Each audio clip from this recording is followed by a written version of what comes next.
Welcome to our mini vlog! For today's video, ituturo ko kayo kung saan kami nakatira dito sa Toulouse, also known as Pink City. Unang pupuntahan natin guys is isa siyang park. Dito sa France, kahit saan is may park. So, very refreshing dito kasi ma-presko yung hangin kasi maraming puno, and also every park meron talagang mga playgrounds and also mga tanim-tanim na mga flowers. Dito nga ay lumabas na kami sa park na to. So next na pupuntahan natin ay isa rin siyang park. Anyways, dito nga sa France is kung gusto mong dumaan, kailangan mong i-click yung green button na yun para makatawid kayo. So, ito na yung next na park na pinuntahan namin. So, marami talagang mga tao dito na naglalakad-lakad kasama yung mga aso. And also guys, na-impress din ako kasi every, merong basurahan. Also, ng mga plastic na if ever yung aso nyo ay magpupup, kukuha kayo ng plastic at ilalagay mo yung tae ng aso mo dyan sa plastic at ilalagay sa basurahan. Super impressed talaga ako dyan, guys. Wala talagang tae ng aso kahit saan. At hindi naman kami tumagal dun sa ikalawang park. So, lumabas na din kami. At ewan ko ba yung sa husband ko, sabi ko, i-video yung lugar. Pero ako yung binibidyohan. At, para sabi niya daw, drone daw. Kaya, tinaas yung camera. At ito nga, pina-fast forward ko na para, mabilis yung video natin. Ang oras pala na naglakad-lakad kami, around 6 p.m. na. Nilabas namin si Chloe kasi panay iyak pa rin tong batang to. Baka kasi nararamdaman niya yung gums niya. Nagngingipin na kasi siya. Kaya iyak siya ng iyak. Ito yung stage na pinakamahirap as a mama kasi pag nangingipin na daw yung baby is panay iyak kasi hindi mo alam kung ano yung nararamdaman nila. Kaya ikaw yung as a mom, ikaw yung mag-a-adjust talaga. Ito nga, nagbibideo yung asawa ko at the same time nagbibideo din ako sa lugar. Binibidyohan niya ako at binibidyohan ko yung lugar. Ito nga, sobrang ganda dito guys. So, pink talaga siya. Tinanong ko yung asawa ko kung kinulayan ba talaga ng pink itong lugar na to. Sabi ng asawa ko, yung bricks kasi automatic talaga siya, nagpipink talaga siya. Kaya yan yung sabi ng asawa ko. Kaya dito sa France, nakikita mo talaga pink kasi yung bricks talaga nag-automatic pink siya. Isa din sa na-impress ko dito sa France is maraming kalapati. Sabi ko nga sa asawa ko, kung nasa Pilipinas lang sila, yung mga kalapati, for sure, ulam na sila. 'Di ba? Dito pala, on the way na kami sa apartment namin kasi nagmamadali din kami kasi nga si Chloe nag-iiyak-iyak na ulit.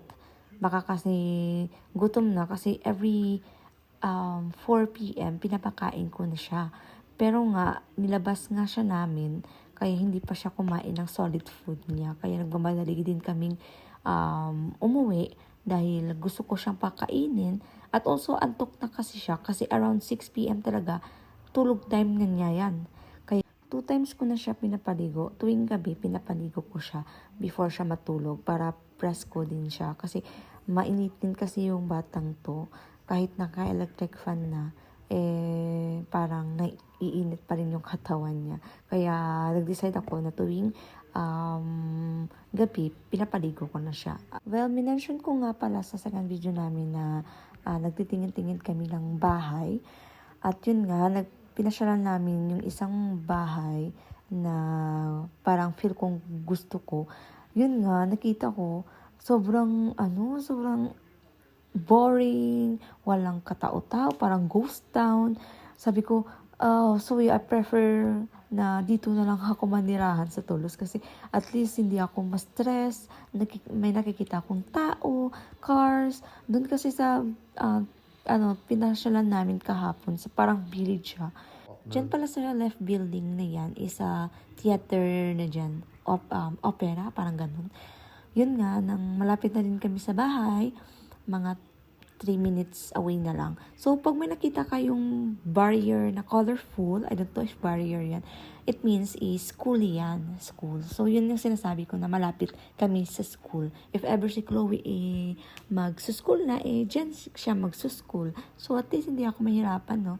Walking lang, 3 minutes away lang, arrive na kami kagad sa school. So, which is good talaga siya. At yun nga, tumatakbo-takbo na yung asawa kasi si Chloe umiiyak. Gusto kasi ni Chloe na mabilis yung stroller, kaya tumakbo-takbo na yung asawa ko. So, at yun nga, malapit na talaga kami sa bahay. So, dyan pala sa may dadaanan namin is may river siya. Malapit din kami sa may river na bridge. And also nice din dito, guys. Ganda talagang view dito. Kaya sabi ko nga na na parang dito na lang kami manirahan talaga. Kasi ang ganda-ganda talaga dito sa tinatirhan namin eh. Kaya parang hindi din kami mabored. Maraming tao, maraming sasakyan, parang hindi talaga boring. Kasi dun sa family ng asawa ko, sa village nila, is may tao naman, pero hindi same dito sa city na may makikita ka talaga maraming tao. Gusto ko talaga makikita kong maraming tao. At least hindi ako ma-bored, hindi talaga kami parang ma-stress. Parang, yun lang, chill lang. Parang umuupo kami sa balcony, may mga makikita kaming tao, si Chloe. At least parang, hindi ghost town yung lugar.